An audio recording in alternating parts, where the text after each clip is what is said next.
আসসালামু আলাইকুম, কেমন আছেন সবাই? আজকের ভিডিওটিতে আমি আমাদের ক্লাসের একটি অংশ শেয়ার করছি। মূলত আমি এখানে হ্যান্ড পেইন্টিং ক্লাস করাচ্ছিলাম, আর ক্লাসের ফাঁকেই আমি এই ভিডিওটি করে নেই। আমরা এখানে ঝুমকো জবা আর্ট করছিলাম, কিভাবে কাপড়ে করতে হয়, কিভাবে নিয়মটা সেটা দেখানো হচ্ছিল। যেহেতু লাল রঙের কাপড়, তাই একটা কাপড়ে রং করার জন্য, ডিপ কালার কাপড়ে রং করার জন্য আমরা অনেকভাবেই রং তৈরি করতে পারি। তো তাদের মধ্যেই একটা হচ্ছে এভাবে প্রথমে বেস দিয়ে তারপরে রং করা, আবার সরাসরি বেস না দিয়ে সোজা রঙও করা যায়, রং বানিয়ে। তো আজকের টপিকটা ছিল এক বেস দিয়ে কাজ করা। প্রথমে আমরা কিন্তু এখানে এঁকে নিয়েছিলাম পেন্সিল দিয়ে, তারপরে উপর দিয়ে আমরা লাইনটা করে নিচ্ছিলাম, কারণ যেহেতু এটা লাল কাপড়, তার উপর পেন্সিলের দাগটা ওভাবে বোঝা যাচ্ছিল না, দেখতে একটু কষ্ট হচ্ছিল। তার জন্য আমরা আগে সাদা আউটলাইন টেনে নিয়েছি, তারপরে আমরা ভেতরটা ভরে দিচ্ছিলাম সাদা রঙটা দিয়ে। আপনারা যারা ক্লাস করতে চান তারা আমাদের কাছে ক্লাস করতে পারেন। আর কেমিক্যাল মিক্সিংয়ের ভিডিও আমার অনেক আছে চ্যানেলে দেয়া, তো আপনারা সেই ভিডিওটা দেখতে গেলেই বিস্তারিত কাজের নিয়মটা বুঝতে পারবেন। আর তাছাড়া এখানে যেভাবে আমি কাজটা দেখাচ্ছি, আপনারা এভাবেও করে নিতে পারবেন আপনাদের মতো রঙটা তৈরি করে। আর এক একটা হ্যান্ড পেইন্টিংয়ের কাজের এক একটা নিয়ম হয়, সব নিয়ম তো আর একরকম না, এক একটা কাজের এক একটা নিয়ম। তার জন্য আমরা ক্লাসটা করিয়ে থাকি, যেন প্রত্যেকটা নিয়ম আপনারা বুঝতে পারেন। এখনও আপুর কয়েকটা ক্লাস বাকি আছে, ক্লাসটা শেষ হতে গেলে তার কাজ কেমন হচ্ছে সেটা আমি বুঝতে পারবো। এখন আস্তে আস্তে আমরা এখানে দুইজন মিলেই কাজ করছিলাম, আপুও করছিলেন, আমিও করছিলাম, যেন কাজটা দ্রুত আগায়। যেহেতু অনেক রাত হয়ে গেছিলো ক্লাসটা শেষ করতে করতে, তাই দুইজনে মিলে অল্প অল্প করে কাজ করে নিয়েছি, আর এখানে স্পিড বাড়িয়ে দিয়েছি। কাজ কিন্তু অনেক স্লো হয়েছে, কিন্তু তারপরেও স্পিডটা বাড়ানোর জন্য মনে হচ্ছে কি আমরা খুব দ্রুত মনে হয় কাজ করছি, কিন্তু এরকম না। অনেককে আমি দেখেছি যারা খুব দ্রুত কাজ করার চেষ্টা করেন। আমরা যেভাবে দ্রুত কাজ করছি এভাবেই দ্রুত করতে চান, কিন্তু আপু ইউটিউব ভিডিওতে বা ফেসবুক ভিডিওতে আমরা যেই ভিডিওগুলো দিয়ে থাকি, এখানে কিন্তু স্পিড বাড়ানো হয়, কোনো স্পিড কিন্তু কম থাকে না। তার জন্য মনে হয় কি আমরা মনে হয় খুব দ্রুত কাজ করছি, কিন্তু এমন কোনো কিছু না। আমরা খুবই আস্তে কাজ করি, আস্তে আস্তে পাতার কাজ শেষ করি। কিন্তু যেহেতু ভিডিও, তাই আমাদেরকে স্কিপ যেন না করা হয়, সব কিছু যেন থাকে, তাই স্পিডটা বাড়িয়ে দেই।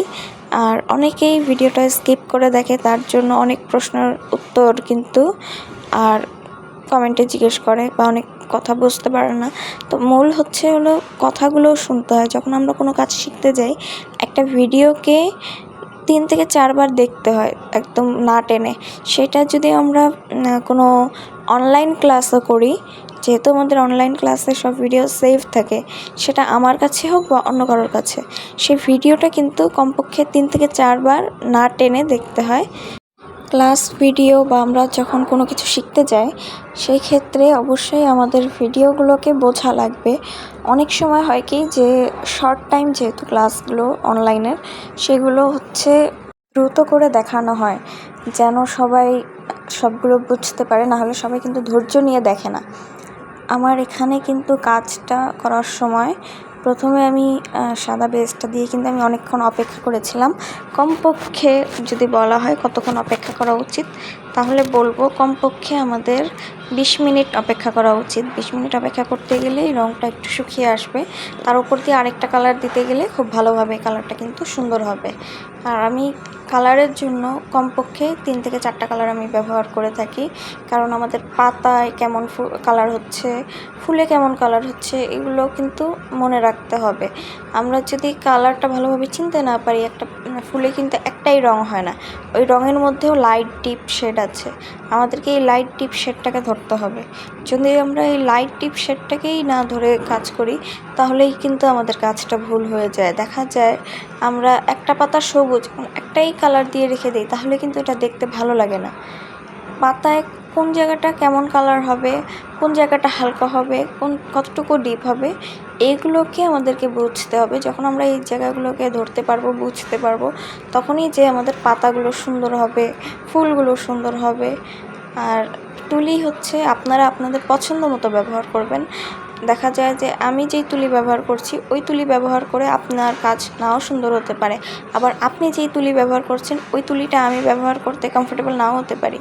তাই আমাদের উচিত আমাদের যে কাজটা করে সুবিধা হচ্ছে, যে তুলিটা ব্যবহার করে সুবিধা হচ্ছে, আমরা যেন সেই তুলিটাই ব্যবহার করি আর সেভাবেই রঙটা করার জন্য চেষ্টা করি। রঙের নিয়ম এক থাকবে, কিন্তু তুলির নাম্বার এগুলো কিন্তু সবার বাধ্যতামূলক না।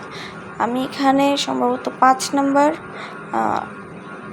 তুলিটা ব্যবহার করেছি। 5 নাম্বার এটা তুলি, এটাকে হচ্ছে অয়েল কালার তুলি। আমাদের তুলির মধ্যেও কিন্তু অনেক ডিফারেন্স আছে, অয়েল কালার আছে, তারপর ওয়াটার কালার আছে। এই কালারগুলোর নিয়ম জেনে রাখতে গেলে আপনারা ওই হিসাব করেই তুলির কাজটা কিন্তু করতে পারবেন।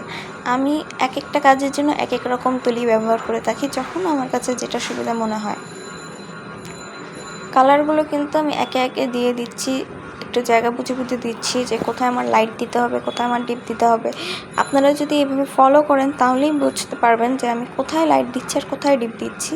এর ফলেই আপনাদের কাছে কিন্তু কাজটা সহজ হয়ে যাবে। কেমিক্যাল মিক্সিংটা আপনারা এনকে বাইন্ডার দিয়েও করতে পারবেন, হোয়াইট পেস্ট, এনকে বাইন্ডার এটা দিয়ে কাজ করতে পারবেন, তাহলেও কিন্তু কাজ অনেক সুন্দর হবে।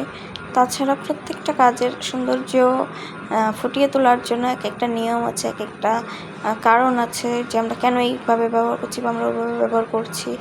এখানে যেই তুলি বা রঙটা ব্যবহার করছি, এখানে কিন্তু আমি আমার মতো করে আমি তুলিটাকে ওয়াশ করে নিয়েছি আগে। অনেকেই করে কি তুলিটা কিন্তু পরিষ্কার করে না, তুলিটাকে পরিষ্কার না করে কাজ করতে যায়, তখনই সমস্যাটা হয়ে যায় যে তুলির মধ্যে আরেকটা রঙ থেকে যায়। আমি এখানে কিন্তু কাজ করার সময় যে ডালের যে কালারটা, ওখানে আমি 3টা পাপড়ি দিয়ে দিয়েছিলাম সবুজের।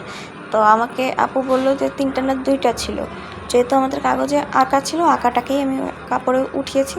তো আপুর কথা শুনে আমি আবার আরেকটাকে মুছে দিলাম। আপনারা এভাবে মিলিয়ে মিলিয়ে নেবেন, সাথে সাথে মুছে দিতে গেলে কিন্তু কোনো সমস্যা হয় না। তাই আপনারা সাথে সাথে মুছে দেওয়ার চেষ্টা করবেন, তাহলে আর কোনো সমস্যা থাকবে না। আর আমি এখানে কিন্তু কাজ করার ফাঁকে ফাঁকে আমি কিছুটা হোয়াইট পেস্টও নিচ্ছিলাম, যেন আমার ডিজাইনটা খুব সুন্দর হয়ে ওঠে। তারপরেও যেহেতু তাড়াহুড়া করে কাজটা হচ্ছিল, অনেক সময় দেখা যাচ্ছে যে খুব দ্রুত করে তুলে ফেলছি, অনেক সময় দেখা যাচ্ছে আস্তে করে তুলছি।